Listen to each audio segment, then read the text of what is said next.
এবং আপনার যে ধরনের টর্চার সেল তিনি করেছেন, গ্যাস চেম্বার তিনি করেছেন, সে গ্যাস চেম্বারের মধ্যে যেখানে হয়তো একটা চেম্বারের মধ্যে 5 জন লোক থাকতে পারে, সেখানে 50 জন লোককে ঢুকিয়ে একেবারে শ্বাসরুদ্ধ করে হত্যা করতে পারে। রাজনৈতিক নেতা তিনি তার মধ্যে যদি মানবিক গুণাবলী না থাকে, তাহলে সে যত কথা বলুক আর বিভিন্ন জনপ্রিয় কর্মসূচি দিয়ে ক্ষমতায় আসুক, আমরা বিএনপি পরিবার এই সংগঠনটির মধ্যে দিয়ে তিনি অসহায় পরিবারের মাঝে যে যোগাযোগটা করেন, সেই কর্মসূচির অংশ হিসেবেই আজকে এই অনুষ্ঠানটি সারা দেশে বেশ কিছু পরিবারকে নিয়ে আসা হয়েছে তাদের কিছু সহায়তা দেওয়ার জন্য।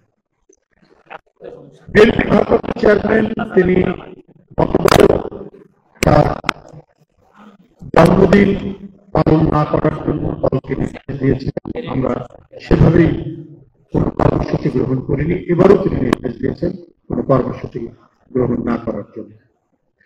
আমি মনে করি যে বিষয়টি উনি গভীরভাবে উপলব্ধি করেছেন, সামগ্রিক বিষয়টি উপলব্ধি করেছেন, সারা দেশকে বিবেচনার মধ্যে নিয়ে একজন জাতীয় নেতা তার জনগণ কিভাবে থাকে, জনগণের গভীরে কি বিষয়টি অনুভূত হচ্ছে, সেটা উপলব্ধি করার ক্ষমতা যার যত বেশি, তিনি তত বড় জাতীয় নেতা, তিনি তত বড় জনঘনিষ্ঠ জাতীয় নেতা। আমার মনে হয় ওই বিবেচনায় তিনি বিশ্লেষণ করেছেন, সমাজকে গভীরভাবে অনুধাবন করেছেন, সময়কে, সময়, জাতিগোষ্ঠী, রাষ্ট্র, এগুলিকে বিচার বিশ্লেষণ করেই তিনি সিদ্ধান্ত নিয়েছেন গত 2 বছর হলো আমরা কোন ধরনের কর্মসূচি গ্রহণ করি না। এক, যে দেশে তার মা তার সন্তানকে বাজারে বিক্রি করে দেয় শুধু ক্ষুধা নিবৃত্তের জন্য, যে দেশে কোন ব্যক্তি তার কিডনি বিক্রি করে দেয় পরিবারের ক্ষুধা নিবারণের জন্য, সেই দেশের একজন নেতা, জনঘনিষ্ঠ এবং জনপ্রিয় নেতা, তিনি কি করে তার জন্মদিন করবে? কত মানুষ অসুস্থ, কত মানুষ ক্ষুধার্ত, জুলাই আন্দোলন তার আগের পূর্বাপর, বিএনপির কত নেতাকর্মী এবং সারা দেশের কত মাসুম বাচ্চা, শিশু, তরুণ, কিশোর, যুবকরা নিজের জীবন দিয়ে গণতন্ত্র ফিরিয়ে নিয়ে এসছে, তাদের পরিবারে এখনো আহাজারি চলছে, কান্না এবং অশ্রু জলের বর্ষিয়ার মধ্যে দিন যাপন করছে। সেখানে কি করে বাংলাদেশের একটি বৃহত্তম রাজনৈতিক দলের নেতা তিনি তার ঢাকঢোল পিটিয়ে জন্মদিন করবেন?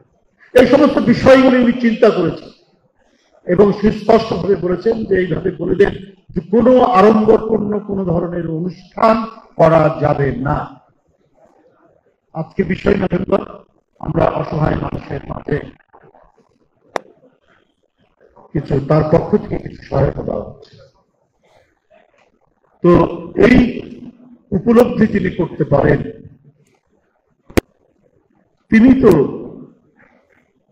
জনগণের সবচেয়ে আদৃত এবং অত্যন্ত ঘনিষ্ঠ আত্মীয় হিসেবেই তিনি জনগণের মাঝে পরিচিত পাবেন, তার জনপ্রিয়তা লাভ করবে। এইটাই যে একজন রাজনৈতিক নেতা তিনি তার মধ্যে যদি মানবিক গুণাবলী না থাকে, তাহলে সে যত কথা বলুক আর বিভিন্ন জনপ্রিয় কর্মসূচি দিয়ে ক্ষমতায় আসুক, ক্ষমতা আসতেও পারে, অনেকে এসছে পৃথিবীতে, হিটলারের দৃষ্টান্ত আছে, মুসলিমের দৃষ্টান্ত আছে, ওরা কিন্তু গণতন্ত্রের পক্ষে নির্বাচনের মাধ্যমে ক্ষমতায় এসছে, কিন্তু তার ভিতরে মানবিকতা ছিল কিনা এটা সন্দেহ। এটা সে সময় কেউ যাচাই করেনি। তিনি দেশের কথা বলছেন, এই দেশ পরাজিত হয়েছে, এই দেশ ইংল্যান্ড ফ্রান্সের কাছে আজকে আমরা ছোট হয়ে গেছি, আমাদের দেশের একটা বিরাট অংশ কেটে নিয়ে গেছে রাশিয়া, ইত্যাদি কথা বলে মানুষের মধ্যে একটা জাতীয়তাবাদী মানে একটা উগ্র জাতীয়তাবাদী চেতনা তৈরি করেছে।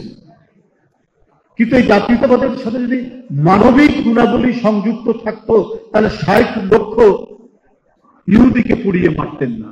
এবং আপনার যে ধরনের টর্চার সেল তিনি করেছেন, গ্যাস চেম্বার তিনি করেছেন, সে গ্যাস চেম্বারের মধ্যে যেখানে হয়তো একটা চেম্বারের মধ্যে 5 জন লোক থাকতে পারে, সেখানে 50 জন লোককে ঢুকিয়ে একেবারে শ্বাসরুদ্ধ করে হত্যা করতে পারতেন। তাই প্রকৃত গণতন্ত্রের সাথে মানবতার একটা নিবিড় সম্পর্ক আছে।